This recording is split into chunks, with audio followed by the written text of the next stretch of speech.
Abigail, ano na naman yung hawak mo? Kadiri ha, bastang lupa na may uod. Napatigil si Abigail sa pagbubungkal ng lupa at dahan-dahang nagangat ng tingin. Nakatayo sa pintuan ng greenhouse ang nakatatanda niyang kapatid na si Ivory na pinalilibutan ng tatlong personal assistants na may hawak na iPad, designer bag at iced coffee. Organic compost to, Ate Ivory. Mas maganda to sa ugat ng seedling. Compost? Look at yourself. Para kang katulong dito sa sarili nating lupa. Tumingin ka nga sa aming dalawa ni ate. May plano ka pa ba bukod sa pagbubungkal ng basura na yan? Naramdaman ni Abigail ang pag-init ng kanyang mga pisngi. Ngunit sanay na siya sa ganong klaseng pananalita mula sa pamilya niya. Sa 6 na magkakapatid na herero, siya lang ang hindi nakapagtapos ng pag-aaral. Siya lang ang walang titulong may pagmamayabang sa mga grand gala ng kanilang pamilya. Hindi to basura. Tsaka mas gusto kong nandito ako sa lupa kesa nakakulong sa opisina habang nag-aaway para lang sa pera. Aba, sumasagot ka na ngayon? Singit ng isa sa mga PA ni Ivory. Ma'am Ivory, baka malate na po kayo sa ribbon cutting. Tiningnan niya ang assistant mula ulo hanggang paa. Ay, excuse me. Kausap ba kita? Nag-usap kami magkapatid, diba? Ba't ka nang gigigil dyan? Tagabit-bit ka lang naman ng iced coffee. Parang ikaw pa yung may-ari ng kumpanya. Natahimik ang assistant at namula ang muka. Don't act high and mighty, Abigail. Tamad ka lang talaga at walang utak. Pinagbibigyan ka lang ni Papa kasi maawain yun. Pero let's be real. Pabigat ka lang sa pangalan ng herero. Nanghihingi ka pa nga ng allowance kay Papa tuwing katapusan, di ba? Yumuko siya at hinawakan ng mahigpit ang kanyang maliit na pala. Masakit ang mga sinasabi ng kanyang kapatid, pero hindi siya papayag na umilis itong pakiramdamay na nalo na naman ito sa pambubuli. Hindi ako humihingi ng allowance kay Papa. Kumuha ako ng sarili kong savings para sa greenhouse na ito. At yung sinasabi mong walang utak, tignan natin kung sino ang tatakbuhan niyo. Kapag nasira ang lupa nitong probinsya, dahil sa mga kemikal na pinag-uutos mong gamitin sa plantation niyo, kakainin niyo ba yung kontrata niyo? Kapag wala nang tumutubong pagkain? Ewan ko sa'yo, magdusa ka dyan sa dumi mo. Inis na sabi ni Ivory at tumalikod. Let's go. Nagsasayang lang ako ng oras sa walang kwentang bagay. Pagkaalis ng convoy ni na Ivory, huminga ng malalim si Abigail at itinapon ang maliit niyang pala sa tabi. Panira ng mood. Sarap sapakin. Pulong niya sa sarili at ipinagpagambas ang lupa sa kanyang damit. Pinili niyang wag magpadala. Imbes na magmukmok sa greenhouse, kinuha niya ang kanyang lumang bayong at naglakad patungo sa kalapit na bukid, ang lupain ni Mang Indo. Natanaw agad niya ang matanda na nagtatali ng talbos ng sitaw. Tay Indo, good morning! May extra ba kayong mga bulato dyan para sa vermicompost ko? Sigaw niya mula sa malayo. O Abi, ikaw pala. Pumunta ka roon sa likod ng kubo, may vermi doon. Teka, ba't para kang nakipagbakbakan sa dragon dyan? Anong nangyari sa mukha mo? Sigaw pabalik ng matanda. Sumugod na naman kasi si Ivory sa greenhouse ko, tay. Pinag-inita na naman yung paghahalaman ko. Kasya madumi daw. Kasya pabigat daw ako. Kairita? Natawa si Mang Indo at umiling. Hayaan mo yung kapatid mo. Titignan natin. Yung mga yan, kumakain nila yung shares of stock nila kapag nawala ng pataba ang lupa. Napangiti si Abigail. Ito ang dahilan kung ba't gustong-gusto niya rito. Maya-maya pa, may lumabas na matangkad na lalaki mula sa kubo ni Mang Indo. Nakasuot ito ng simpleng puting t-shirt, maong, at may nakasabit na stethoscope sa leeg. May suot na salamin sa mata ang lalaki at mukhang hindi hiyang sa init ng araw dahil namumula ang leeg nito. Tay, pumasok na kaya kayo sa loob? Sinasabi ko naman sa iyo na huwag ka mag-aani sa gitna ng sikat ng araw. Tumaas na naman ang blood pressure mo kanina. Seryosong sabi ng lalaki. Napairap si Mang Indo. Eto na naman paborito kong pampasakit ng ulo. Ay, Abby, si Rohan to. Pangatlong anak ko. Umuwi galing Maynila. Alam mo naman kung sino nagmamagaling na doktor. Napatitig si Abigail sa lalaki. Ito palang sikat na Dr. Rohan, na palaging kinukwento ng matanda. Balita sa buong nayon, na pawang mga profesional ang tatlong anak ni Mang Indo. Hi, I'm Abigail, kapitbahay niyo. Nakangiting bati niya sabay abot ng kamay niya na may konting dumi. Tumingin si Rohan sa kamay niya. Rohan, Kinuha nito ang alkohol sa bulsa at nag-spray sa sariling mga kamay. atay, seryoso ako. Kailangan mo na ipaubaya to sa kahan sa mga tauhan mo. Pwede ka naman magretiro na maayos sa bahay sa Manila. Hindi yung nagpapakapagod ka pa sa lupang to. You're 68. Napanganga siya sa pagiging snubber ng lalaki. Aba, ibang klase ang hangin ng isang to ah. Para magka-blood type sila ng kapatid kong si Ate Ivory. Aniya sa isip. Abat, hoy Doc, alam mo bang itong bukid ng tatay mo ang nagpapakain sa'yo na nag-aaral ka pa lang na medisina? Tapos ngayon, itatapon mo lang na parang walang kwenta? Napabaling ng tingin si Rohan sa kanya. I'm not throwing it away. I'm prioritizing his health. Excuse me, miss. Were you again? His financial advisor? Or his secretary? Ako lang naman ang kapitbahay na nakakaintindi sa passion ng tatay mo. Bagay na mukhang wala ka kahit gaano pa kadami ang diploma mo. Kumunot ang noon ni Rohan. Passion is useless if he ends up in the ICU with a stroke. At ang tawag dyan sa ginagawa mo, pagiging killjoy. Hindi mo ba nakikita buhay na buhay si Tatay Indo kapag nandito siya? Kaya hayaan mo na lang siya. You talk too much for someone covered in dirt. At ikaw naman, masyado malinis para sa isang taong galing saan ka na magsasaka. Pambabara agad niya dito. Kumuha si Mang Indo ng isang pirasong sitaw at pinitik ito sa braso ng anak. O di ba? Sabi sa'yo, Rohan, huwag ka magmamagaling dito sa bukid. Talo ka dyan kay Abigail. Sige na, Abby. Kunin mo na yung mga vermi doon sa likod. At ikaw naman, Doc. Pumasok ka na sa loob. Kung ayaw mo ibato ko sa'yo itong kalabasa. Ngumiti na lang si Abigail habang pinapanood ang likod ng doktor. Kahit papaano, nakuha nitong baguhin ang masamang vibes na dala ng kapatid niya kanina. Pagkaraan ng 2 araw, nagising si Abigail sa ingay na nagmumula sa main living room. Mula sa nursery, dali-dali siyang lumabas. Pagdating niya sa living room, nakita niya si Manang Barang na nakahandusay sa sofa. Doon ang lamig ang kanyang daliri. Manang? Bago pa siya makalapit, may isang lalaking mabilis na lumusot sa pagitan ng mga tao. Naka-unbuttoned polo ito, nakatupi ang manggas hanggang siko, at may bitbit na black medical bag. Everyone, step back. Mababa ang boses nito pero sapat yun para mapaatras sa mga tao. Sa loob lamang ng ilang minuto, nakatuon ang atensyon niya sa lalaking yun. Si Manang Barang ang isa sa mga taong pinakamatagal niya nang kasama sa mansyon. Kung may taong ayaw niyang mawala, isa yun sa mga taong yun. Nang tuluyang mailabas si Manang Barang at pinasok sa ambulansya, saka lamang siya nakahinga na maayos. She's stable now. But she needs an ECG and a test immediately at the ER. Napalingon siya sa lalaking nagsalita. Oh my God, thank you so much, doctor. Sabi ni Evie, habang nakatitig sa doktor. I'm Evie Herrero. That was amazing. It's just basic BLS and ALS protocol. Tipid na sagot ng doktor. Doc, how much do we owe you? We can write a check right now or maybe we can invite you to dinner to compensate. Singit naman ni Ivory. Tumingin si Rohan sa paligid hanggang sa huminto ang tingin nito sa kanya na nakatayo malapit sa malaking vase. Kumunot ang noon ng doktor. Kumuha ka na malinis sa basahan at punasan mo yung natapong tubig sa sahig.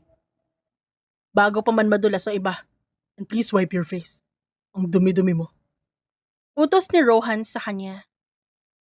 Muntik na siyang matawa. Akala siguro nito katulong siya sa mansyon.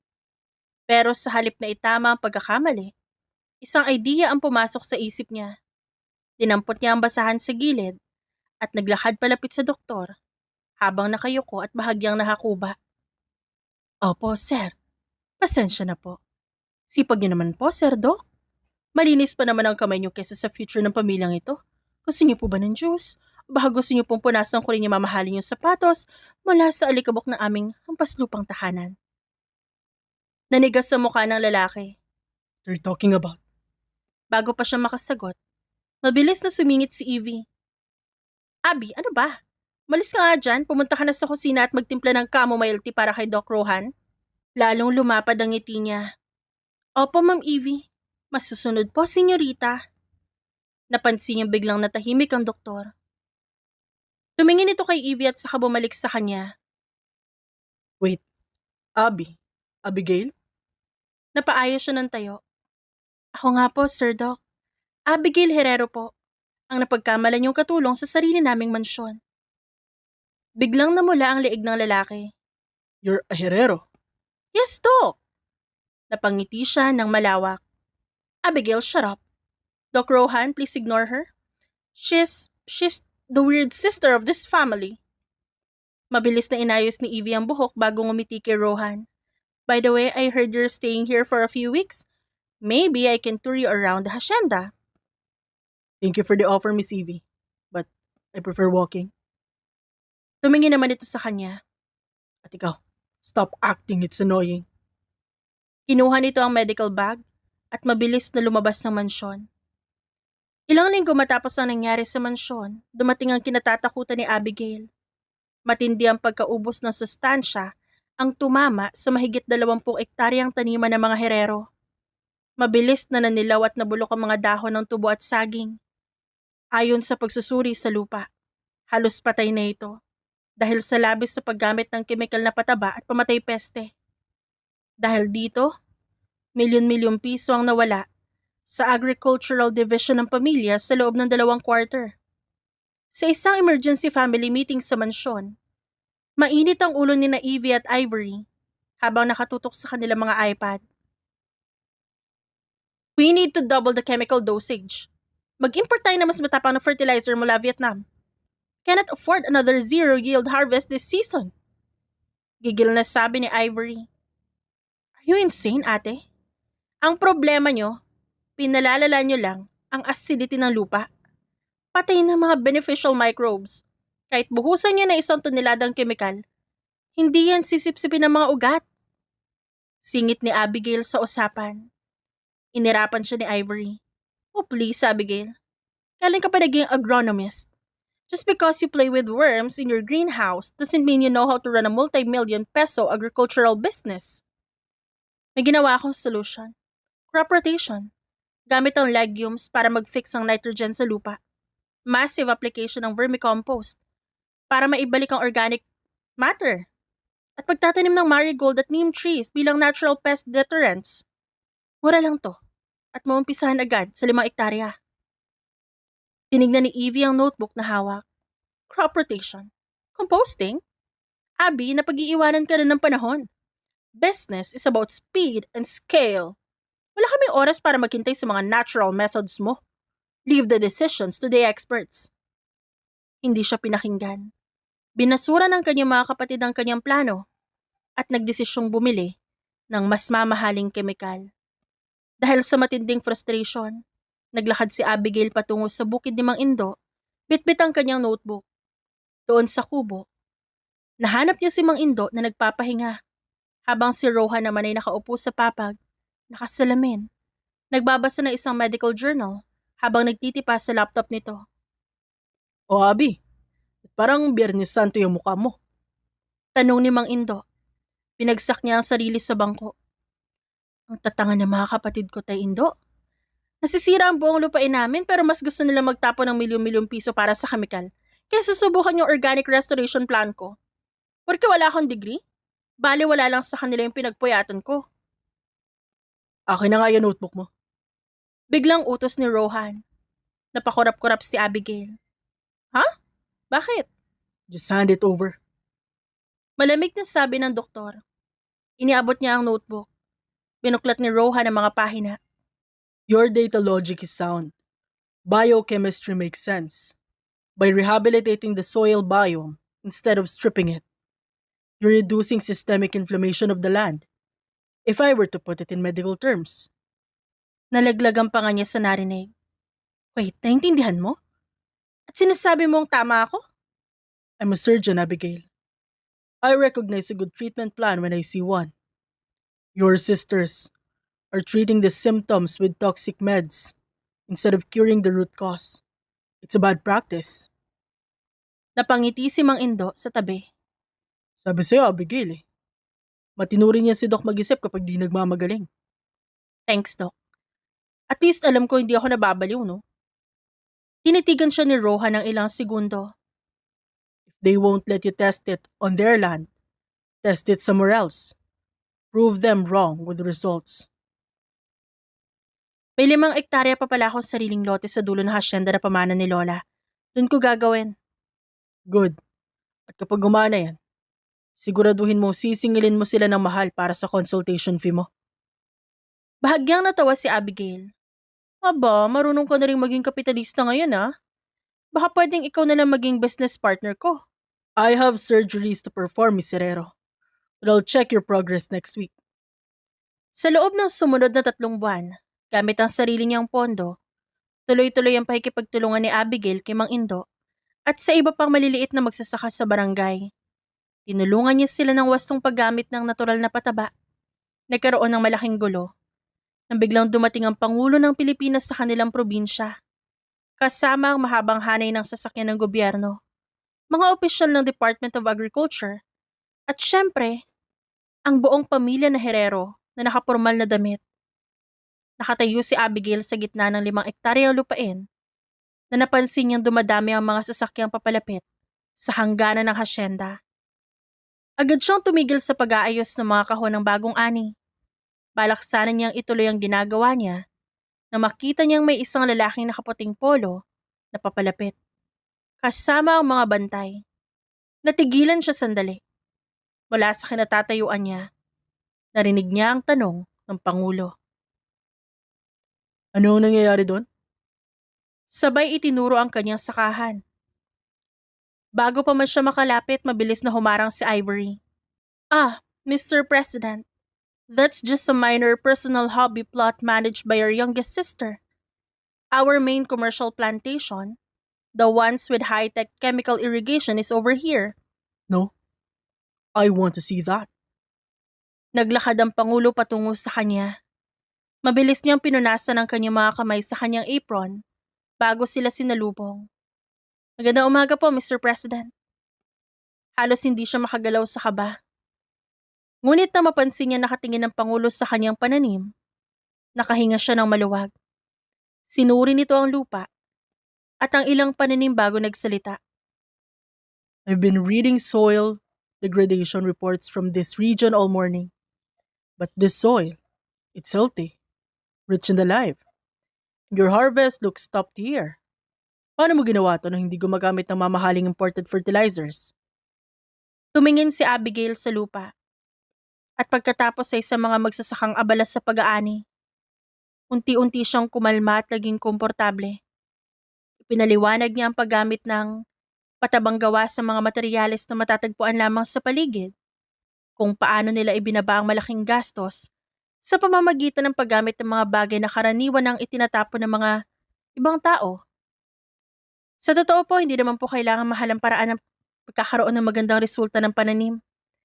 Mas importante po na alam natin kung ano talaga yung kailangan ng lupa. Kapag maayos po ang lupa, mas malaki rin ang chance na maging maayos ang ani. Ani niya. Tumangutango ang Pangulo habang nakikinig sa kanya. Nang matapos siya magsalita, lalo pa itong humanga at naging interesado. Napatingin si Abigail sa mga opisyal na humarap ang Pangulo sa mga ito. I want this model replicated across the entire province. Miss Herrero, I want your farm to be the head model for our pilot sustainable farming programming. Sa kabila ng bahagi ng sakahan, nakita niya sina Ivory at Evie na nakatingin sa kanya. Alam niya na agad kung ano ang tumatakbo sa isipan ng mga ito kahit hindi nila sabihin. Nang gabing yon, hindi na nawala sa isip ni Abigail ang lahat ng nangyari. Lalo na nang nakita niya ang balita tungkol sa kanya. Abigail, napalingon siya nang tawagin ang kanyang pangalan. Nasa hapagkainan ang buong pamilya. Dumating din mula sa Maynila ang 3 pa niyang kapatid na nag-aaral pa sa koleyo na sina Aisha, Bonnie, na nag-aaral sa koleyo, at si Jasmine naman na nasa huling taon ng high school. Bago pa man nagsimula ang hapunan, ramdam agad ni Abigail ang bigat ng katahimikan sa paligid. Umupo siya sa kanyang pwesto at kumuha ng tinapay. Ilang sandali pa, ibinagsak na ni Ivory ang kubyerto sa mesa. Model program? Seriously, Abigail? Pinaandar mo yung drama mo sa Pangulo? Ginawa mo mukhang kawawa ang mismo hasyenda natin? Kala ng mga tao palpak ang main agricultural division dahil sa'yo. Ate, hindi ko kasalanan kung mas maganda ang ani ng basura ko kaysa sa milyon-milyong pinambili nyo ng kemikal. Ha, you got lucky. Iritang singit ni Evie. Pure luck. Hindi pang long-term business yung pa-organic mo? Wala kang degree to back it up? Ba't kailangan pa ng diploma kung buhay na buhay ang lupa at kumikita na maayos ang mga magsasaka? Singit ni Jasmine. Si Jasmine lang sa lahat ng kapatid niya ang hindi nahawa sa pagiging matapobre ng pamilya at palagi itong tumatambay sa greenhouse niya para humingi ng baon. Kesa naman sa'yo, Ate Evie, ganda ng business title niyo, lugi naman yung bukid. Jasmine, tumahimik ka nga, wala kang alam. Nakakahiya kaya sa school. Ang ganda-ganda ng profile ng family natin. Tapos sa headline sa news, kapatid natin mukhang magsasaka. Singhal ni Bonnie. I'm actually proud. Pabulong na saad ni Jasmine sabay kindat sa kanya. Natawa na lang siya at palihim na inabutan to na extra nitong paboritong donut mula sa ilalim ng lamesa. Kinabukasan, maagang lumabas si Abigail para pumunta sa bukid ni Mang Indo. Pagdating niya roon, nakatayo si Rohan sa pilapil. Hawak ang isang baso at nakatingin sa malayo. So, National Model Farmhead ha? Biro nito sa kanya. Nangaasar ka naman, Dok. Sobrang init ng ulo nila ate sa bahay. Parang gusto na nila akong itakwil. Let them be mad. They're losing money while you're saving the ecosystem. Scientifically speaking, you won. In fairness sa'yo, Dok, marunong kang mag-congratulate kesa sa sarili ko mga kapatid. Biglang umihip ang malakas na hangin sa bukid. Sa lakas ng hangin, nawala ng balanse si Abigail. Dahil sa madulas na putik sa gilid ng pilapil. Kaya napasigaw siya. Sa sobrang bilis ng pangyayari, napahawak siya sa dibdib ng doktor. Ang bigat mo. E di sana binagsak mo ko. Ang higpit ng hawak mo ah. Baka naman ayaw mo na akong bitawan. Biro niya, kahit ramdam niya ang biglang pag-init ng kanyang mga pisngi. You're clumsy. Saad nito at binitawan siya nito bigla. At may ipapadala pala ang provincial capital sa'yo. Isang invitation galing sa Pangulo. I heard it from my sources yesterday. Invitation para saan daw? Isang state dinner at consultative forum sa Malacanang para sa pilot sustainable agriculture launch. In short, pupunta kang Maynila.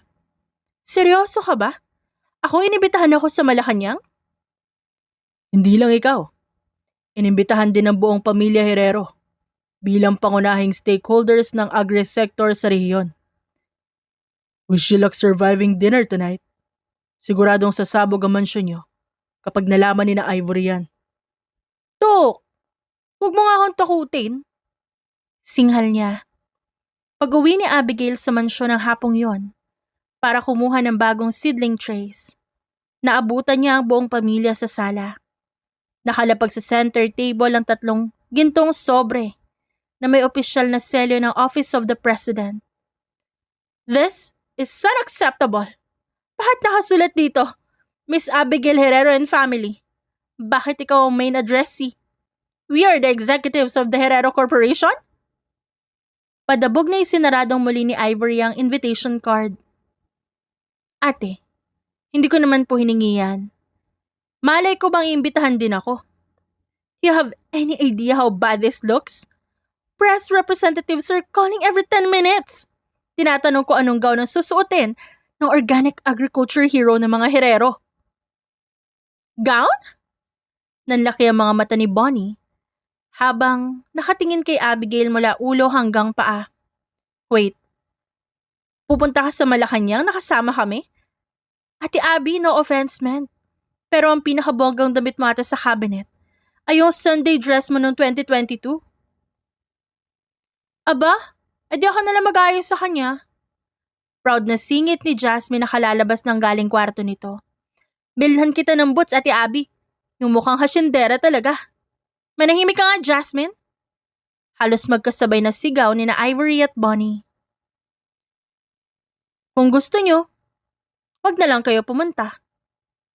At ipamukha sa buong bansa na may pamilya tayong hindi nagkakasundo? No way! Pupunta tayo. All of us.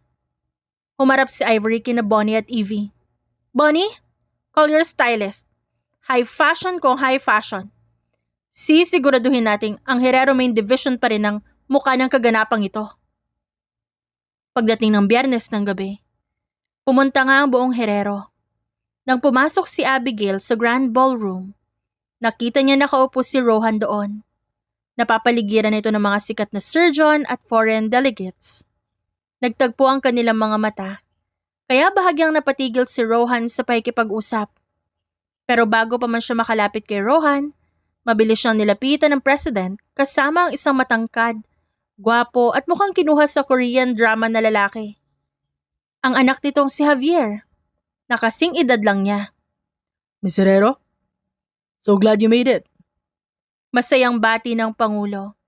This is my son Javier. He's managing our Young Entrepreneurs Council. And honestly, he hasn't stopped talking about your organic farm since Tuesday. Inabot ni Javier ang kamay niya at hinalikan ang likod ng kamay niya. It's an honor, Abigail. I was truly amazed by your vision. Rare lang makakita sa babaeng maganda na may malasakit pa sa lipunan. Napakurap si Abigail. Hala siya. Lumalandi ang anak ng presidente. Kalma ka lang dyan, kuya. Sabi pa niya sa kanyang isip. Thank you, Javier. Medyo naiilang niya ang sagot. Inimbitahan sila ng Pangulo sa VIP table kung saan pumwesto si Javier sa tabi niya at halos ayaw na siyang tantanan sa pakikipagkwentuhan. I'd love to visit your greenhouse, Abigail. Maybe we can have lunch afterwards? Pag-aaya ni Javier sa kanya habang nakatitig pa ito. Actually, bumagsak ng bahagyang malakas ang kutsara ni Rohan sa plato. Nakaupo kasi ito sa tapat mismo nila ni Javier. Excuse me? But Miss Herrero has a tight schedule starting tomorrow? Ang soil rehabilitation program para sa probinsya ay nangangailangan ng 100% focus. She doesn't have time for entertaining someone. Malamig na sumingit si Rohan. Napangiti si Abigail ng palihim. Nilapit niya ang mukha kay Rohan habang busy ang Pangulo sa pakikipag-usap sa iba. Dok, parang galit na galit ka dyan. Natatakot ka bang maagaw ng anak ng presidente yung vermicompost ko? Huh? Pabulong niyang asara. I just don't like people wasting time, Abigail. Especially yours. Sure ka? Time lang ba ang ayaw mo masayang o ayaw mong may ibang nag-aaya sa akin mag-lunch? Panunukso pa niya, sabay bigay ng matamis na ngiti. Sumimsim si Rohan sa wine glass at binigyan siya ng matalim na tingin. Just eat your dinner before I decide to drag you out here by myself. Habang busy sa pakikipag-agawan ng atensyon kay Javier ang ilang opisyal sa kabilang dulo ng mesa, patingin-tingin si Abby sa wine glass. Dahil nauuhaw rin siya, dinampot niya ang isang basong may kulay rosas at mabilis itong ininom. Sarap. Ani niya sa sarili. Pero pagkaraan lang ng 10 minuto, nagsimula nang umikot ang paligid niya. Doc, tawag niya sa binata, sabay akbay sa balikat nito na nakaupo sa tabi niya. Bakit dalawa na yung salamin mo? Naging 4 na yung mata mo? Did you drink the punch? Abigail, that's pure alcohol. Shh! Huwag ka maingay, Dok. Sabi niya sabay takip ng bibig gamit ang dalawa niyang daliri. Secret lang natin to. Alam mo. Pakagwapo mo ngayong gabi. Agad na tumayo si Rohan at hinawakan siya nito sa siko. Excuse us, Mr. President. Miss Herrero is suddenly feeling unwell. I need to take her outside for fresh air. Pagpapaalam nito at yun ang narinig niya. Kahit halos hindi siya makatayo ng maayos. Habang naglalakad sila sa hallway, na pinalilibutan ng mga kilalang bisita, biglang kumalas si Abigail at yumakap sa isang dambuhalang paso ng figurine plant sa lobby. Aba, ganda ng potting mix nito. Pustahan tayo. 5,000 to sa Shopee. Ani niya sa gitna ng tahimik na lobby. Abi, shut up. Tumayo ka dyan, nakatingin ng mga tao. Ayoko nga. Gusto ko yung doktor na yan.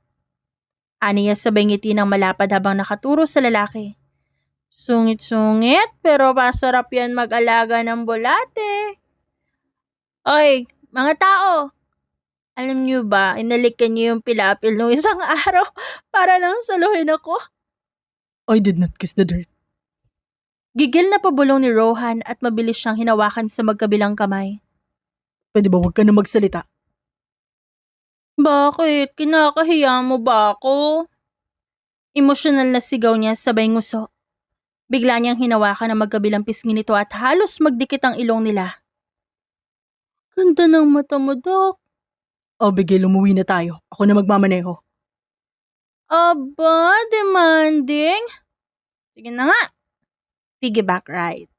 Lakad, aking kabayo. Tara sa bukid. You are absolute chaos, Abigail Herrero. Bulong ni Rohan at mabilis naglakad patungong parking lot. Nagising si Abigail na parang pinupukpok ng martilyo ang kanyang ulo. Ang liwanag ng araw na tumatagos sa kurtina ng kanyang silid ay parang mga kutsilyong tumutusok sa kanyang mga mata. Aray, sakit ng ulo ko ah. Bulong niya at gumapang sa bedside table para kumuha ng tubig. Nang inumin niya ang tubig, biglang sumagi sa utak niya ang mga alaala kagabi. Napatigil siya sa ere, pati ang hawak na baso. Nanlaki ang kanyang mga mata at mabilis nagtakip ng unan sa muka, habang nanggigigil sa matinding kahihiyan. Diyos ko! Yumakap ako sa paso! Sinakyan ko yung likod ni Rohan! Bago pa man siya makapag-isip ng paraan, kung paano magiging invisible habang buhay, narinig niya ang matitinding sigawan na nanggagaling sa ibaba ng mansyon. Nag-aaway na naman ang mga kapatid niya. Sa main living room, nakatayo sina Ivory, Evie at Aisha habang si Jasmine ay nakasandal sa pader at kumakain ng chips habang pinapanood ang mga ito. I told you, Ivory! Palpak ang strategy mo! Bumagsak na naman ng 40% ang stocks natin sa agricultural sector. Dahil yun sa pagpilit mo sa mamahaling chemical na yan. Sigaw ni Evie. Oh my God! Bakit ako lang? Ikaw humawak sa marketing. At yung kapatid mong pa-organic na nalalaman, siya ang dahilan kung ba't mukha tayong tanga sa media. Biglang pumasok ang pangulo sa lote niya, kaya napagmukhang walang kwenta ang main plantation natin? Ganti ni Ivory. Ate Ivory, wag mong isisi kay Ate Abby na mas magaling siya sa inyong dalawa. Legal-wise, legally binding na ang partnership ng lote ni Ate Abby sa Department of Agriculture. Kayo ang mukha na pag-iwanan ng panahon, no? Singit ni Aisha. Aba, sumasagot ka na rin, Aisha? Porket nasa law school ka lang? Tikim ni Abby mula sa hagdan. Napatigil ang tatlo at sabay-sabay na tumingin sa kanya. Oh, look, Hosoek. Kamusta naman ang pakikipaglandian mo sa anak ng presidente at kay Dr. Rohan kagabi? Asar ni Ivory sabay krus ng kanyang mga braso. Lalong namula ang mukha niya sa kahihiyan. Mag-away kayo ron sa pera niyo. Huwag niyo akong isama. Saka masakit ang ulo ko ah. Mabilis na tumakbo si Jasmine palapit sa kanya at inabutan siya ng isang basong malamig na tubig at 2 paracetamol. Ate Abby, sabi ng mga guard sa gate, hinatid ka daw ni Doc Rohan kagabi Tapos kinakantahan mo daw siya ng bahay ko. Buwa ba nakasakay sa likod niya? Ano yun? Excited nitong tanong. Jasmine, tumahimik ka. Dahil sa totoo lang, gusto niya nalang magpalamon sa lupa. Hindi niya nakinaya ang gulo sa mansyon. Mabilis siyang nagpalit ng damit at tumakbo palabas patungo sa bukid ni Mang Indo. Kailangan niyang humingi ng tawad kay Rohan bago pa siya ipadala nito sa psychiatric ward. Pagdating niya sa kubo, nakatayo si Rohan sa ilalim ng puno ng mangga. Inaayos ito ang eyeglasses at binigyan siya ng seryosong tingin. Doc, I'm so sorry. Napanaginipan ko lang ba yun na totoong ginawa kitang kabayo kagabi? Hindi ka nananaginip, Abigail. Halos maging baldado yung likod ko dahil ayaw mong bumaba habang kumakanta ng bahay kubo. Huh? Sorry talaga, Doc. Hindi na ako iinom ulit ng kulay roses na juice na yun. I swear. That's fine. Pero bilang bawi, tutulungan mo ako mag-vaccinate ng alagang manok ni tatay ngayong hapon. At nang hapon ding yon, matapos sila maturukan ng bakuna, ang huling manok ni Mang Indo, umupo silang dalawa sa gilid ng pilapil habang nakatitig sa lumulubog na araw. Doc, kailan ka pala babalik ng Manila? Mukhang di ka naman pang matagalan dito sa probinsya, no? Next month. Nag-file lang talaga ako ng 1-month leave sa hospital para makasama si tatay at maayos ang hypertension niya. My clinic is currently handled by my resident doctors. Kala ko dito ka na hanggang pagtanda. I'm a neurosurgeon, Abigail. Brains are my specialty. Speaking of specialization, tatay told me you actually took up agribusiness in college before, but you dropped out during your 3rd year in college. Why? Yun ba? Unang taon ko kasi, BS Business Management ang pinakuha sa akin ni Papa. Yun daw kasi ang standard sa Herrero family. Pero bagsak ako sa accounting at finance. Sobrang bagsak. As in itlog. Nung lumipat ako sa agribusiness, sinabihan na ako ni na Ate Ivory at Ate Evie na wala raw ako patutunguhan. Nung lumabas yung mga bagsak kong grades sa business management, parang namatayan sila ng pag-asa sa akin. I felt so stupid. Sa totoo lang, Doc. Ang tatalino ng mga kapatid ko. Lahat sila may honor, may title, board pastors. Ako? Na-realize ko na baka bobo lang talaga ako at walang utak para sa kahit anong degree. Kaya yon, nag-decide na lang ako huminto. Mas lalo lang ako hindi makafocus dahil sa kanila eh. So you gave up because you failed subjects you didn't even care about? Hindi lang yon. Abay masahatin kasi marinig araw-araw na ikaw yung bobo sa pamilya. Kaya umuwi na lang ako rito. Nagtayo ng sarili kong greenhouse at tinanggap na lang na sa lupa lang talaga ako. Biglang inabot ni Rohan ang kamay niya. Inalis ng doktor ang sarili nitong salamin sa mata. Dahilan para mas lalong lumabas ang angking kagwapuhan nito. Look at me, Abigail. Napalunok siya at biglang nagwala ang kanyang puso sa sobrang lapit nito sa kanya. You are not stupid. You diagnosed a dying soil that multi-million companies couldn't fix. You created an organic system that caught the president's attention. In medicine, if a surgeon fails a cardiology test, it doesn't mean he's a bad doctor. It just means his heart was set on something else. Your mind was meant for the earth, Abigail. Don't let people who only care about paper titles make you feel small. Especially when you're the smartest person in this province. Naramdaman ni Abigail ang matinding kuryente na humagod sa buo niyang katawan. Pilit siyang tumawa para itago ang kanyang matinding kilig na nararamdaman. Ilang araw ang sumunod. Nagpatawag ng agarang meeting ang pamilya Herrero. Dumating pa ang matandang abogado ng kanilang yumaong lolo mula sa Maynila. Nagtipo ng buong pamilya sa grand dining room. Tumikim ang abogado at binuksan ang luma at medyo dilaw na papel. Bago pumatak ang linggong ito, kailangan natin buksan ang huling habilin ng inyong lolo ukol sa family succession plan para sa agricultural estate. Tumuwid ang tayo ni Ivory. Attorney, clear naman na automatic na mapupunta sa amin ni Ate Evie ang control.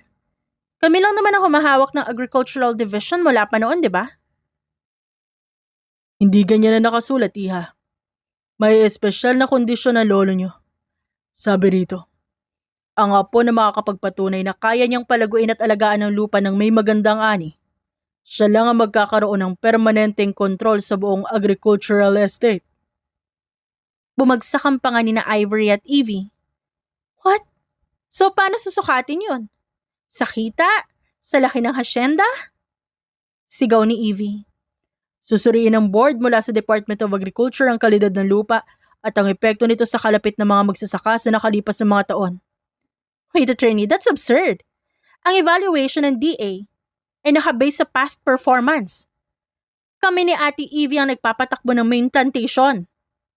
Sigaw ni Ivory.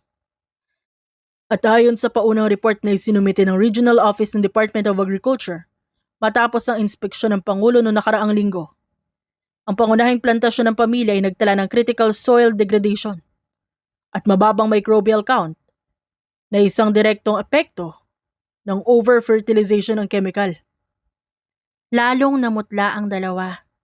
Sa kabilang banda, Patuloy ng abogado sabay tingin kay Abigail.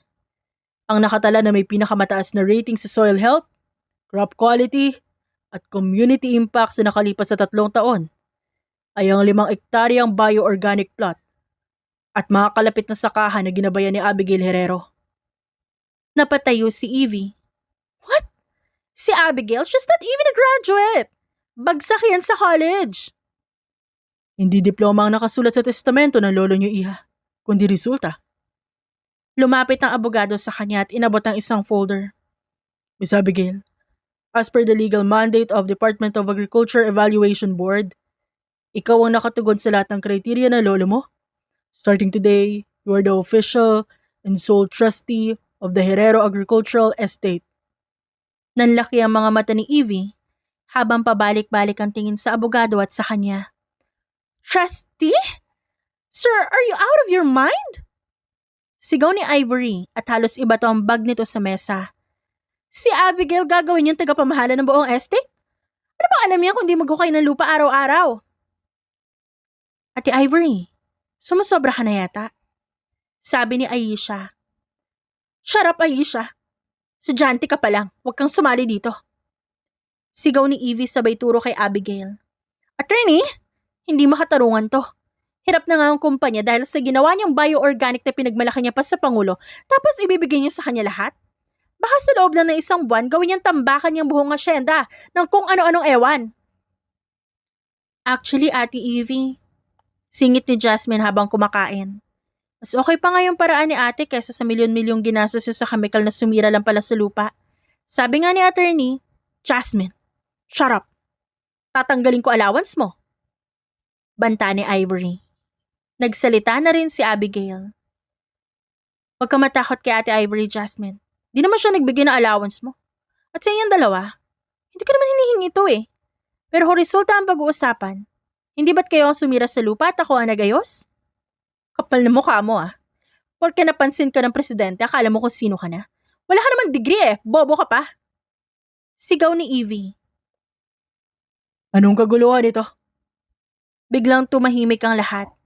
Nasa pintuan na pala ang mga magulang nila. Galing sila sa Europe at may dalang mga pasalubong at tsokolate galing France. Tumakbo agad si Ivory sa kanila. Dad, si attorney, ibinigay lahat ng sakahan kay Abby. Inalis na kami ni Evie. Sumunod si Evie na parang iiyak na. Mom, Dad, sabi niyo pantay-pantay kaming 6. Ba't sa kanya lang ibibigay lahat? Lumapit ang ama nila sa abogado. Attorney, ano nangyayari dito? Nagpaliwanag naman ang abogado sa nangyari. Lumapit ang ina nila kay Abigail at hinawakan ang kamay niya. Abby, anak, totoo bang ikaw ang pinili ng lolo mo? Opo, Ma'am. Hindi ko po ginusto na mag-away kami, pero yung resulta po ng DA ang nagpatunay. Papa, magsalita ka naman! Sigaw ni Ivory. Tumingin ang ama nila sa dalawa. Ivory, Evie, alam niyo kung gaano katigas ang ulo ng lolo niyo. Siya ang gumawa ng rule na yan. Ayaw niyang mapunta sa taong pera lang ang habol at hindi mamahalin ng lupa. Pero pa! Hirit ni Evie. Walang pero-pero. Pantay-pantay kayo sa amin ng mama niyo. Pero kung si lolo niyo ang nagdesisyon, base sa trabaho at dedikasyon ni Abigail, we have to respect that. At saka nabasa na rin namin ang balita habang nasa Paris kami. And Abigail, proud kami ng mama mo sa'yo. That's right. Nag-uwi pa ako ng croissant at macaroons galing Paris. Let's have a merienda. Tapos, Ivory and Evie, tutulungan niyo na lang si Abigail sa mga papeles. What? Magiging under kami sa kanya? Napangiti si Abigail. Sa gilid ay kinuha na ni Jasmine ang macaroon at kumindat sa kanya. Mabilis naman siya nagpalit ng damit. Sabik na ibinalita kay Rohan ang nangyari. Pero pagdating niya sa kubo ni Mang Indo, wala na roon ang doktor. Ang naabutan lang niya ay ang matanda na seryosong nag-aayos ng mga gamit sa papag. Tay Indo, si Doc Rohan po. Tumingin sa kanya si Mang Indo at nagpakawala ng malalim na buntong hininga. Umalis na kanina umaga, Abi. Biglang tinawag pabalik sa ospital sa Maynila. Emergency raw sa klinik niya. Ha? Umalis na? Di ba next month pa ang balik niya sa Maynila? Saka wala man lang siyang text o bilin bago umalis? Ay nako, kilala mo naman yung batang yan. Napakasungit at lagi nagmamadali kapag trabaho ang pinag-uusapan. Sabi niya lang, ipagpatuloy mo raw yung ginagawa mo at huwag ka raw magpapabuli sa mga kapatid mo. Biglang napalitan ng inis sa tampo ang excitement na nararamdaman niya kanina. Hala siya sa buhay niya. Nakaka-offend siya ha. Bulong niya sa sarili habang pabalik sa mansyon. Ibinuhos na lang ni Abigail ang buong enerhiya niya sa bago niyang posisyon. Sa loob ng sumunod na 2 linggo, pinalitan niya ang buong management system sa hasyenda. Wala nagawa sina Ivory at Evie at pikit matang sumunod sa mga utos niya. Hanggang sa dumating ang araw na kailangan niyang lumuwas ng Maynila. Kailangan niyang harapin ang board of directors sa main headquarters ng Herrero Corporation para formal na i-turn over sa kanya ang buong agricultural division. Kasama niya si Jasmine na naging personal assistant niya raw para libreng makagalas sa BGC. Matapos ang 3 oras na nakakapagod na board meeting, lumabas sila ni Jasmine para magtanghalian sa isang sikat na restaurant doon. Ate Abby, bagay sa'yo maging boss lady. Natulala si na Ate Ivory sa Zoom meeting kanina ha? Tumatawang sabi ni Jasmine habang naglalakad sila. Kailangan Jasmine eh. Kung di ko gagalingan, aagawin na naman nila to. Pero bago pa man sila makapasok sa restaurant, bigla siyang napatigil dahil sa di kalayuan ay may pamilyar siyang nakitang lalaking nakatayo. Si Doc Rohan. Ngunit bago pa man siya makalapit, nakita niya may kasamang magandang babae ito at may hawak itong 5 taong gulang na batang babae. Biglang yumakap ang bata sa binti ni Rohan at inayos naman ito ang buhok ng bata. Parang may sumaksak sa dibdib ni Abigail. Biglang bumigat ang paghinga niya. May pamilya na siya? Kaya ba hindi siya nagpaalam kasi may asawa at anak na siya sa Maynila? Uy, Ate Abby, okay ka lang? Bakit ka namumutla? Tanong ni Jasmine. Biglang napalingon si Rohan sa direksyon nila. Nanlaki ang mga mata ng doktor na makita sila. Alam niya na wala ng takas. Kahit masakit, idadaan niya na lang sa biro para hindi siya magmukhang kawawa. Abigail, nandito ka sa Maynila? Ay, Doc Rohan, surprise! Malakas at sobrang hyper na bati ni Abigail. Long time no see ah, bilis mo namang mawala sa bukid. Namiss ko tuloy ng mga manok ni Tay Indo. Kumunot ang noon ni Rohan. I had an emergency surgery. Abigail, I tried to. Naku, Doc. Kailangan, wag ka na mag-explain. Shucks, Doc! Hindi mo naman sinabi na may mag-ina ka palang naiwan dito sa Maynila. Kaya pala nagmamadali kang umuwi. Aniya at pilit na tumawa. Humarap siya sa babae at nakipagkamay. Hello po ma'am, ako po si Abby, yung kapitbahay ng biyanan niya sa probinsya. Don't worry po, wala po kaming ginagawang masama na asawa niyo doon. Super faithful po ni Doc sa inyo, promise. Napatitig ang babae sa kanya. Tapos kay Rohan at biglang humagalpak ng tawa. Wait, asawa? Namula naman ang mukha ng binata at nagtaka tuloy siya. What on earth are you talking about? Ay ano? May magandang misis ka na. May cute na baby pa. Sayang, mag-apply pa naman sana ako ninang kaso mukhang Nakakahiya naman sa status niyo dito sa BGC. O sige na, Doc, baka nakakaabala ko sa family bonding niyo. Shut up for 5 seconds.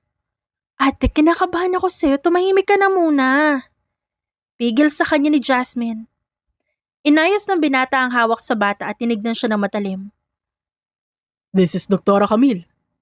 She is my senior resident neurosurgeon. Resident? And this, Turo pa nito sa batang hawak na ngayon ay dumidikit na ang dungis sa puting sleeves ng doktor. is Jandy. Anak ni Camille. Camille is a single mother na nagkaroon ng emergency shift today. So I volunteered to babysit her daughter for 2 hours while she finished her rounds. Napangangan na lamang siya sa narinig. Single mother? Resident mo lang? Yes, Miss Herrero. Of course, Miss Herrero. Tumatawang sabi ni Doktora Camille. Boss ko po si Dr. Rohan, tsaka FYI, halos araw-araw kanyang naikukwento. Sabi niya pa nga may kilala siyang babaeng kabayo raw ang sakay kapag nakainom. Ano? Sinabi mo yun? It was an accurate description. Camille, take Jandy inside first. I need to talk to this dramatic asyendera. Naiwan silang tatlo sa labas. Si Jasmine naman ay dahan-dahang humakbang pabalik. Ate Abby, bili muna ako ng milk tea sa dulo Mukhang kailangan niya ng space Bye, Doc! At mabilis tumakbo ang kapatid niya.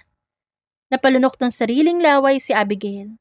Napatingin siya sa kanyang sapatos. Lumapit si Rohan sa kanya. Hanggang sa isang hakbang na lang ang distansya nila. Inalis ng doktor ang salamin nito at yumuko ng bahagya para magpantay ang mga mukha nila. So nagsiselos ka? Nagsasabi mo, ba't ako magsiselos? Kala ko lang talaga may pamilya ka na, tsaka kasalanan mo rin malis ka na walang paalam. Bigla ka na lang nawala sa bukid na parang bula. I called tatay to tell you, but my phone died. And I had to perform an 8-hour emergency brain surgery as soon as I landed in Manila. At saka, ba't naman ako mag-aasawa ng iba? Kung may isang galit na babae, mula sa probinsya na naghihintay. Biglang nagwala ang puso ni Abigail. Dok, nasa halsata tayo. Huwag kang ganyan. I missed you, Abigail. At maganda yung outfit mo today. Pero mas bagay sa'yo kapag kasama ako. Come on, I'll buy you lunch. Babawi ako sa pag-alis ko ng walang paalam. Kasama si Jasmine. Fine, kasama ang kapatid mo. Tumatawang sagot ng doktor sabay hawak sa siko niya para alalayan siyang maglakad. Bumalik agad si Abigail sa probinsya pagkatapos. Sobrang naging busy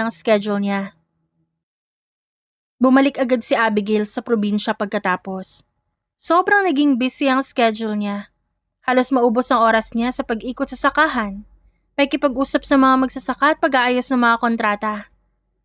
Ang tanging pampatanggal niya ng pagod ay ang gabi-gabing video call nila ni Rohan. Doc, tiningnan mo ba yung picture na sinend ko? Ang tataba ng pananim, di ba? Pinakita niya sa screen ang mukha niyang may clay mask.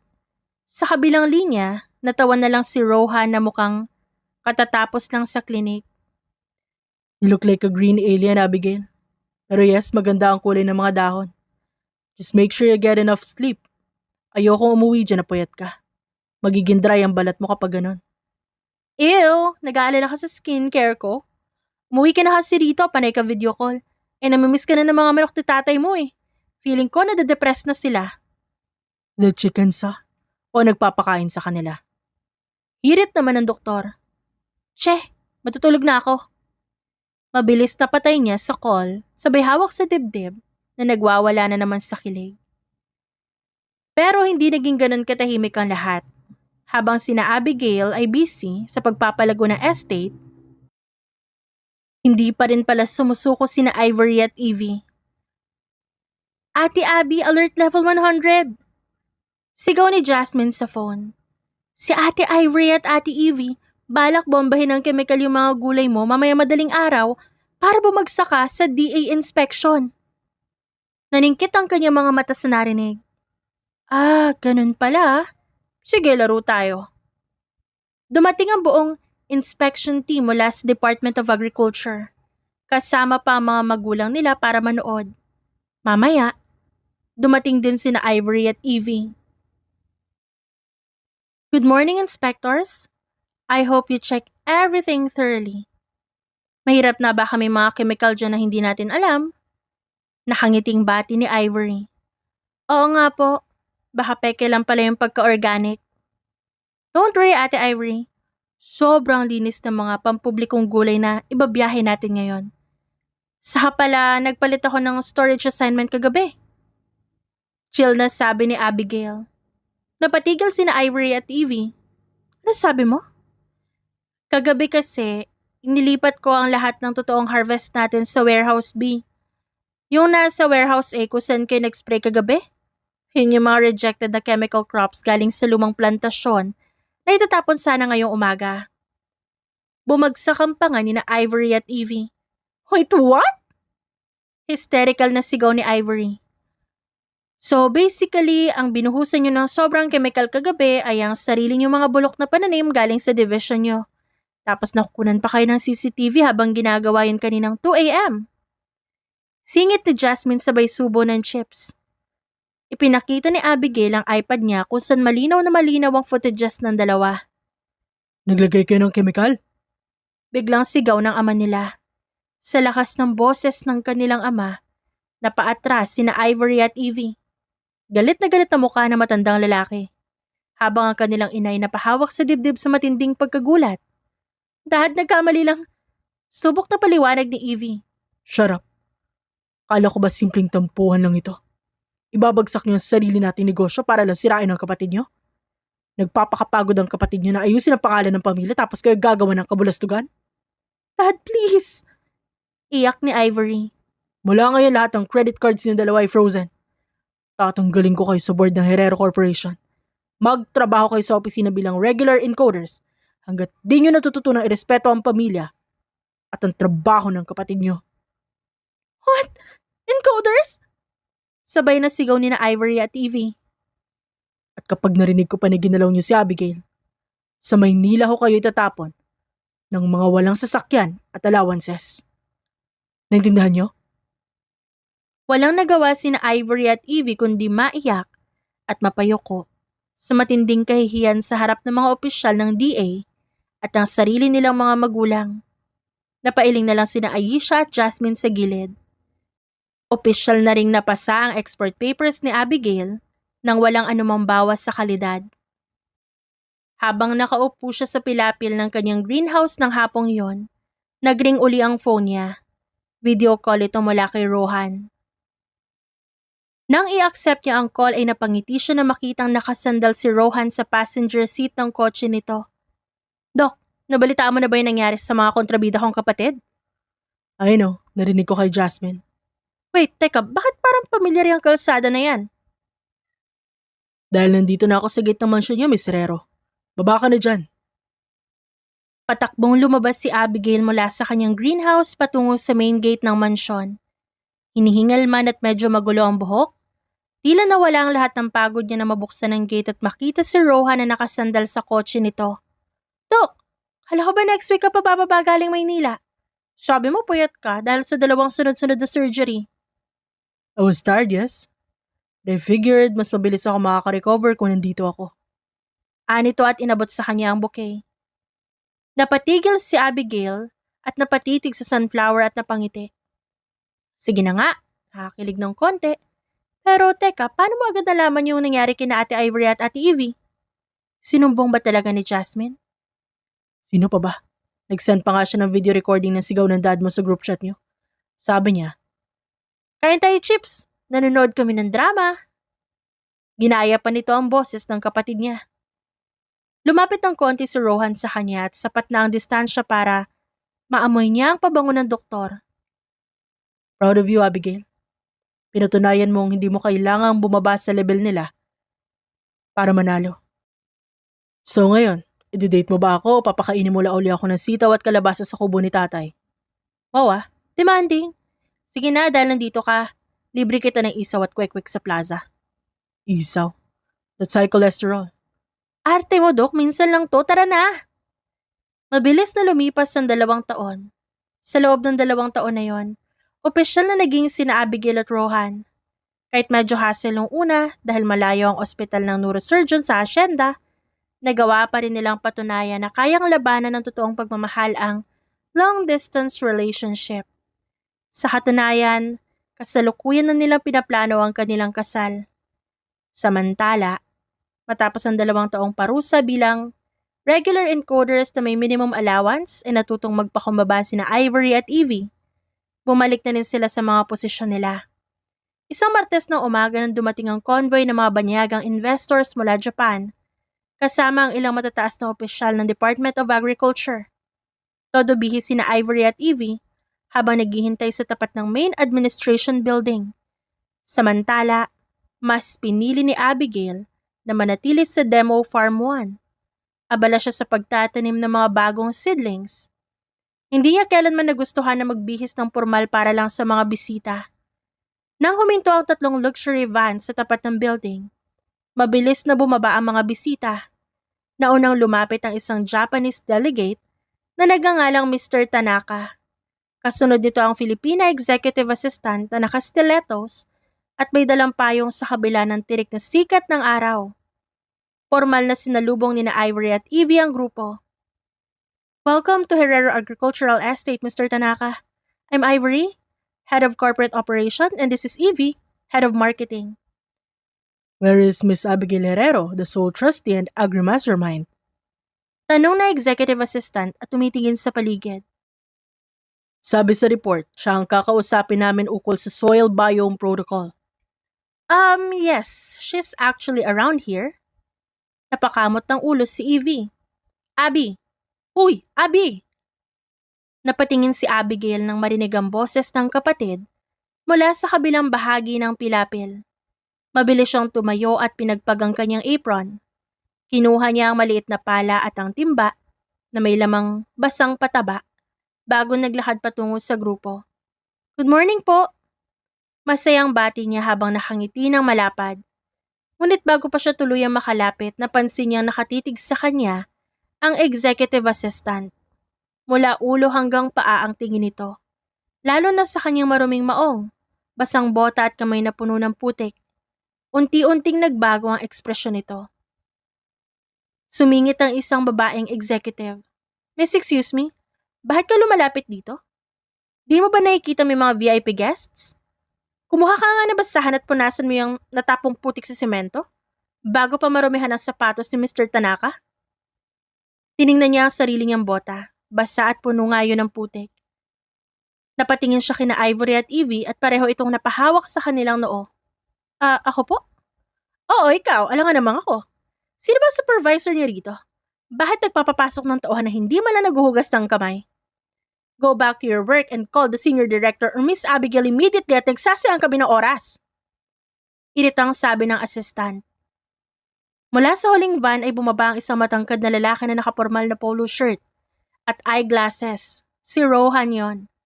Kagagaling lamang nito sa ospital upang panoorin ang contract signing. Is there a problem here? Biglang nagiba ang boses ng babaeng executive. Sir, sinabihan lang po namin itong tauhan na lumayo dahil hinihintay namin si Miss Abigail Herrero, ang mismo may-ari ng lugar na ito at ang trustee nitong estate. Kinuha ni Rohan ang towel at dahan-dahang pinunasan ng putik sa pisngi niya. Hindi man lang nito sinagot ang babae.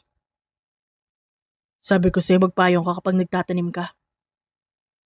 Ngunit nang humarap muli ang lalaki sa executive at kay Mr. Tanaka, napansin niyang parehong naguguluhan ng mga ito. For your information, Miss, the person you just called tauhan is Abigail Herrero, the sole trustee, the President's Sustainable Farming Consultant, and my future wife. Panimula ni Rohan kaya parang nawala ng kulay ang mukha ng babae. Napatingin siya kay Ivory na agad namang tumango.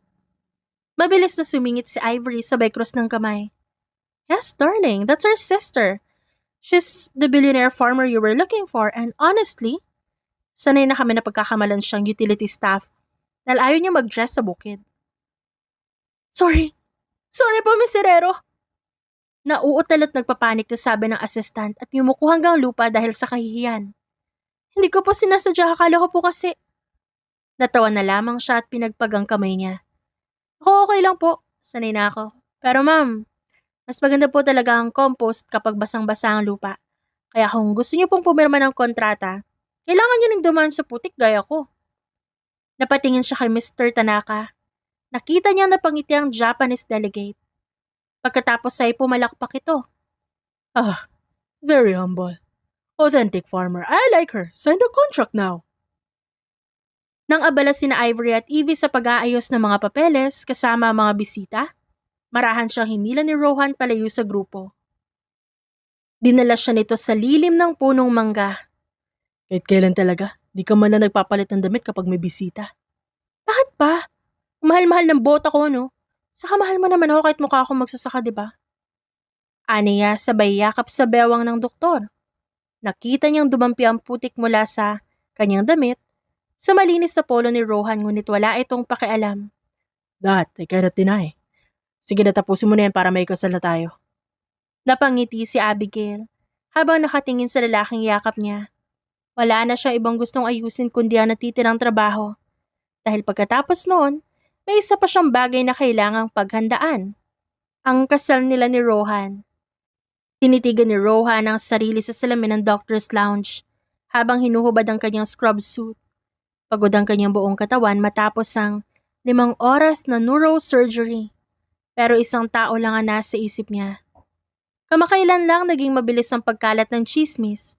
Narinig pa nga niya sa ilang resident doctors at nurses na nagbubulungan sa nurses station na pumatol daw siya sa babaeng magsasaka. Hindi yun pinansin ni Rohan. Para sa kanya, ang mga walang alam, ang mga taong hindi nakikita ang talino, tapang, at ang ganda ni Abigail na napaka-genuine. Bakit naman siya papaapekto sa opinyon ng mga tao? Dahil malapit na ang kasal nila, naisipan niya i-date si Abigail ngayong gabi sa isang restaurant sa Makati. Dahil kilala niya ang fiancé niya na mas komportable sa simpleng maong at oversized shirt, inaasahan niyang darating ito sa restaurant sa napakasimpleng pananamit. At handa na siyang titigan ito ng buong pagmamahal kahit nakabota pa ito. Pero nang huminto ang isang kotse sa tapat ng restaurant at bumaba si Abigail na pangangalamang siya. Nakasuot ito ng backless emerald green silk dress na perfectly fitted sa katawan nito. Lumitaw ang natural at napakagandang mukha ni Abigail na madalas natatabunan lang ng init ng araw at dumi sa bukid. Napalunok siya habang naglalakad palapit sa babae. O Dok, ba't parang nakakita ka ng multo dyan? Masyado ka namang natulala. Kala mo ba forever na ako mukhang lupa? Pang-aasar ni Abigail sa kanya. You look breathtaking, Abigail. Sobrang ganda mo. Siyempre no, pinagandaan ko kaya tong date natin. Di naman pwedeng puro putik na lang lagi nakikita mo sa akin. Habang nakaupo sila sa loob ng restaurant at naghihintay ng pagkain, naglabas ng phone si Abigail. One picture tayo, mukhang magkasintahan talaga. Hindi ka ba naiilang mag-photo?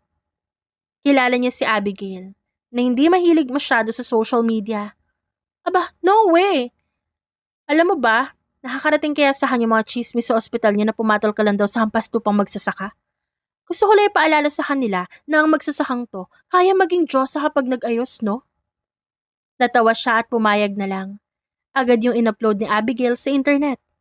Nag-vibrate ang phone ni Rohan. Pagkatapos ng ilang minuto, tinag pala ni Abigail ang official account niya sa post. Kitang-kita sa tag profile ng dalaga ang buo nitong pangalan. Sa loob ng ilang minuto, nagkagulo ang comment section. Napatingin siya kay Abigail na ngayon ay tahimik na kumakain ng steak ng may nakakalokong ngiti. Natigil na ang chismis sa ospital. Nagulat ang mga residents ko sa'yo. Dapat lang. Para alam nila na ako ang nag-iisang humahawak sa puso ng pinakagwapong neurosurgeon sa bansa. Napangiti na lang siya at hinawakan ng mahigpit ang kamay ni Abigail sa ibabaw ng mesa. At dumating ang araw ng kanilang kasal.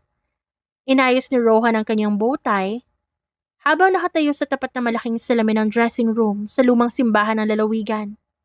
Ramdam niya ang mabilis na tibok ng kanyang puso sa dibdib sa mga oras na yon. Kahit gustuhin man nila mag-asawa, na gawing sobrang simple at malayo sa ingay ang kasal, hindi yon nangyari. Paano ba naman? Nagtutulungan ng pamilya Herrero at ang Kapitolyo para ihanda ang seremonya. Nang lumabas siya patungo sa altar, halos maudlot ang paghinga niya sa dami ng bisita. Dumating ang buong angkan ng mga Herrero, mula sa mga magulang hanggang sa mga kapatid nitong sina Aisha, Bonnie at Jasmine, na busy sa pagpili ng pagkain sa reception area. Pero ang mas nakakatuwa ay inimbitahan din ni Abigail ang halos lahat ng magsasaka sa barangay. Si Mang Indo ay nakasuot ng barong Tagalog at nakatayo sa harapan, kasama ang dalawang lalaking kapatid niya na sina Gabriel na isang civil engineer at si Julia na isang architect. Nang pumasok sina Ivory at Evie, biglang natigilan ang dalawa nang nakita ang dalawang lalaki. Wait, Narinig ni Rohan ang pagbulong. Nang gulat na si Ivory habang nakatitig kina Gabriel at Julian. Sino yung dalawang lalaking yan, Doc Rohan? Ba't di mo sinabi na may mga kapatid ka palang pang model ang dating? my brothers. Gabriel, the civil engineer, and Julian, the architect. Single ba sila? Sabay tanong ng dalawa nang may matinding kislap sa mga mata. Biglang nakalimutan ni na Ivory ang pagiging formal at dali-daling nag-iba ng pwesto para makalapit at makipagkilala sa dalawang binata bago pa magsimula ang marcha. Natawa na lamang si Mang Indo sa tabi habang pinapanood ng dalawang babae na todo porma sa harap ng dalawa. Naramdaman ni Rohan ang matinding pag-iinit ng kanyang mga mata. Inabot ng ama nito ang kamay ni Abigail sa kanya sa tapat ng altar. Huwag kang umiyak, Dok. Pangit mo kapag umiyak eh. Tukso ng kanyang magiging asawa. I am not crying, Abigail. Napuwing lang ako. Natawa si Abigail at hinawakan ng mahigpit ang kamay niya. Nang ihayag ng pari ang "You may now kiss the bride," inalis ni Rohan ang kanyang salamin. Inilapit ang mukha kay Abigail at hinalikan nito ng buong pagmamahal sa gitna ng malalakas na palakpakan at hiyawan ng buong angka ng herero at ng lahat ng mga magsasakang saksi sa kanilang pagmamahalan. Hindi ibig sabihin na kapag nagkaproblema ka sa pag-aaral o di nakapagtapos, tapos na ang buhay mo. Magkakaiba tayo ng hilig at ng bagay na talagang magiging magaling tayo. Kailangan lang nating hanapin kung ano talaga ang gusto nating gawin. At wag nating hayaan ang sino man na sabihing wala tayong mararating at hindi natin kaya. At dyan nagtatapos ang ating kwento ngayong araw. Maraming salamat po sa inyong pakikinig. Hanggang sa muli po, paalam!